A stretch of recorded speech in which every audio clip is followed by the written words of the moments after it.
long time ago, someone said that Law couldn't beat Gojo. I can't exactly remember when or where I heard that, but I disagree, and I actually have my own channel now, and I'm genuinely that petty, so I figured this would be a nice cross-verse battle to talk about. Also because discourse around both these characters very much annoys me. When it comes to being a part of the One Piece community, I've seen several takes dunking on Law for what I believe to be pretty disingenuous reasons, mainly due to Law losing the 1v1s he finds himself in, but if you think for more than 2 seconds, you realize that Law has never fought an opponent that is genuinely relative to him in overall stats. Oda has only ever had him fight against people who are blatantly weaker than him or blatantly stronger than him. Seriously, there's literally no in between. And so when he inevitably loses against people he had no hope of defeating in the first place, people start calling him weak. And on the opposite end is Gojo. In terms of my overall feelings towards Gojo, he's alright to me. Not my favorite character in the story by any means, but definitely not my least favorite as well. And because of his abilities when it comes to cross-verse discussions, for some the logic goes as follows. Gojo's opponents are stronger than him and have higher overall stats. Gojo's opponents can't get past infinity.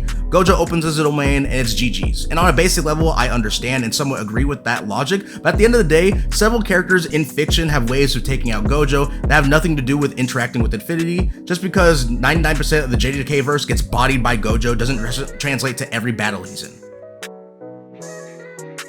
So off rip, I don't feel like it's necessary to have a full-on deep dive into Gojo's overall scaling. It's pretty widely acknowledged that in terms of versus battles, the JJK verse's general stats aren't seen as impressive compared to the other verses in fiction. This isn't just me glazing One Piece, Naruto, Bleach, Dragon Ball, etc. In terms of overall stats, if your character is operating on a higher level than these two, it's safe to say that everyone else in the JJK verse is likely getting blitzed in one shot if their abilities can't circumvent the danger that they're facing. I've touched on it in an older video, which I recommend you check out, but to summarize real quickly, if a One Piece character is moving faster than base Sabaody Luffy, someone who can effortlessly react to and dodge lasers that are 100% confirmed to be light, then they are well into the FTL to MFTL ranges of speed. Law 100% fits this category due to reacting to several characters who scale so far higher than this version of Luffy, it would be like comparing heaven and earth to each other.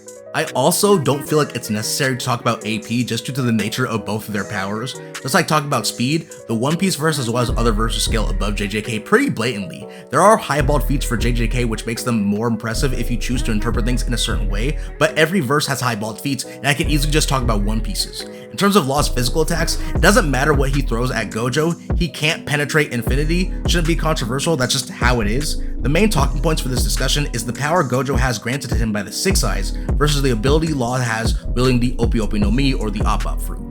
For anyone who may not possibly know how the Limitless works, I'll give a quick crash course. Far better people have invested more time into the subject and have more detailed and extensive breakdowns, but for this matchup it doesn't really need to be dwelled upon for too long.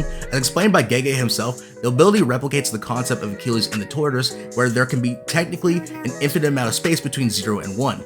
This allows for Gojo to essentially slow down any attacks and prevent them from reaching him, as well as drawing targets in by reducing the space between him and them. It's important to note that it's just a replication of the concept and not Gojo literally making infinite space. Regardless, as said earlier, Law's physical attacks have no means of making contact with Gojo, but that does not apply when Law opens his operating room and uses amputation. Amputation from Law is arguably one of the strongest hard counters against Gojo's infinity displayed by another character in a cross-verse battle. Unlike in JJK for Gojo's abilities, there's no official description within the story of One Piece for Law's powers outside of what Smoker tells the G5 Marines back in Punk Hazard, stating, anyone inside Law's sphere is a helpless patient on his operating table.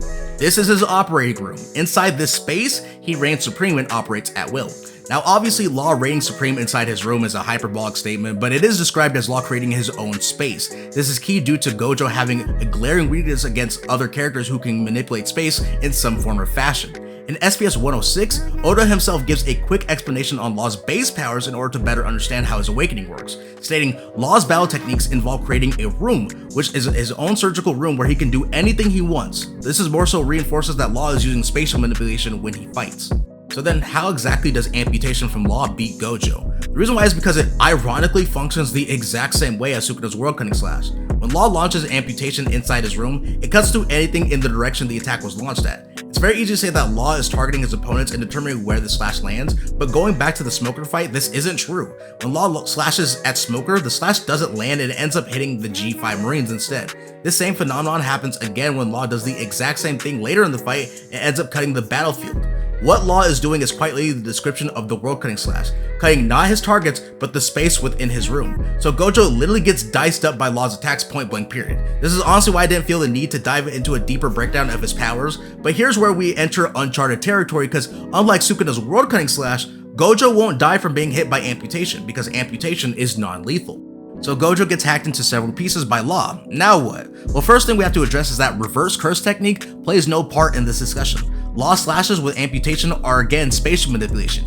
Anyone who gets hit by the attack isn't hurt at all, so it's not like Gojo can just regrow his limbs. Now in theory, you could possibly argue that maybe with Gojo's precise control of blue, he could pull his body back together, but I highly doubt that Gojo would be able to overcome Law's telekinesis while he's in his own room. Also, Law can literally just attach Gojo's body to the surrounding area. There isn't a single time in the entire story of One Piece where anyone affected by amputation can pull themselves off from whatever place Law sticks them to, so Law himself has to be the one to do it.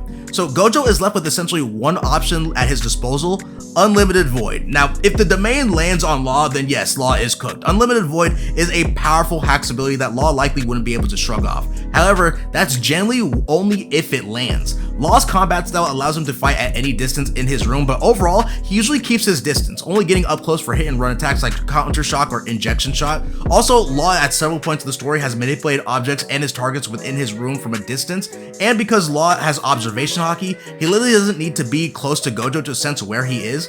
If you assume Gojo can expand Unlimited Void to match Sukuna's domain with a 200-meter radius, the question is, could Law battle Gojo from a distance farther than 400 meters in diameter? And the answer is a resounding yes if we use Law's mountain cutting feat in Punk Hazard. I don't think I really need to explain to you why this is well above a 200-meter radius. We also have to remember that not only is this a far weaker version of Law currently in the story, but also that Law's powers are tied directly to his stamina. When Law performed this feat, he was relentlessly getting beat up by Virgo, who took advantage of using Law's heart against him. So Law was not only almost beaten to death when he performed this feat, but several times he was experiencing the pain of his heart being crushed. We also see Law near death in Dressrosa, making a room that encompasses not only the royal palace, but enveloping past the mountain it sits on. So this isn't even an outlier. It wouldn't even be an exaggeration to say that Law, currently in the story, while fresh, can make a far bigger room compared to when he was weaker and on the verge of death.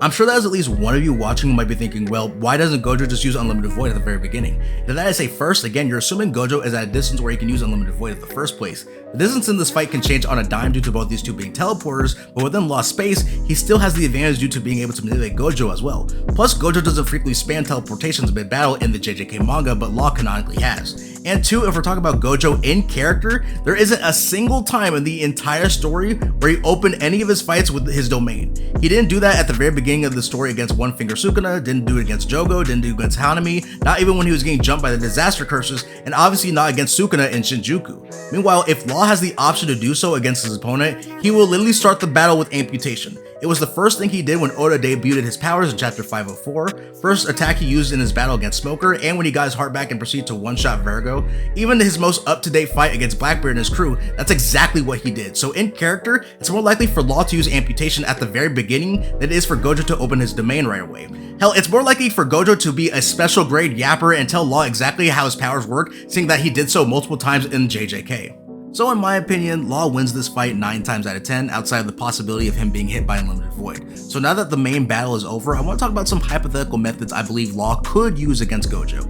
Starting off is Law using the soul switching shambles against Gojo. Now obviously Gojo has fought alone for every battle he's been in post his awakening in the hidden inventory. In fact, it's literally stated that Gojo can't use the full extent of his strength when he has to worry about teammates being mixed into his battles. But it's not like Gojo hasn't been forced into situations where he has to fight with people in the way. That's literally what happened to him in Shibuya against the disaster curses. So hypothetically, if Gojo were in a situation where there is at least one other person within Law's room, Law could switch his soul with that individual and Gojo is essentially a sitting duck because he lost access to the Six Eyes. It's not like switching bodies isn't a thing in JJK since that was literally a core part of the 1-month training arc before the Shinjuku showdown. This next one I believe is a possibility, but I'm definitely not stating that it's a genuine fact by any means, just throwing the option out there. It's stated by Miguel during JJK 0 that Gojo controls his cursed energy down to the atomic level to manipulate space. If we take that statement at face value, then hypothetically, Law's Gamma Knife should be able to penetrate through Gojo's defense due to gamma radiation being able to pass through atoms due to its high energy and short wavelength on the electromagnetic spectrum. Radio Knife likely wouldn't work due to Law coating his blade with the radiation, but Gamma Knife is straight up him just emitting the energy in his hands, and considering that Gamma Knife is capable of injuring Dragon Kaido, Law landing it on Gojo might be a genuine one-shot, especially since Law always aims for vital organs when he does this. If you believe Gojo can endure this technique and use reverse curse technique to heal his organs from being mushed, that's cool and fine, I'm just throwing the possibility out there. And the last method on the list would be Law's Awakening. With Re-Room, it's pretty obvious how it would go. Law throws his room at Gojo, hits him with Amputate, and it's GG's. But I think what's pretty interesting is if Law were to land Kroom on Gojo. As I said earlier, Law's physical attacks cannot penetrate through infinity, but hypothetically, with Kroom, this issue should be flat out bypassed. Going back to Oda's statement in SBS 106, Law literally coats his sword with the room. Literally, his sword becomes the room itself. Via spatial manipulation, this should allow for Law's blade to pass through infinity and then deliver shock or even puncture blade to Gojo. If this does happen, then Gojo ironically might explode from the internal destruction the attack unleashes, seeing that it did significant damage to Big Mom during Wano. If you disagree with this, it doesn't really matter to me. This whole section is just pointing out possibilities. I already explained how amputation hard counters Gojo. But that about wraps things up for the video. I really do appreciate everyone who stuck around to hear me yap about a cross-verse battle like this. If you like what you see, then please check out the other videos I have on the channel and subscribe for more battles and discussions in the future. I hope you all have a great day and please stay safe. Peace.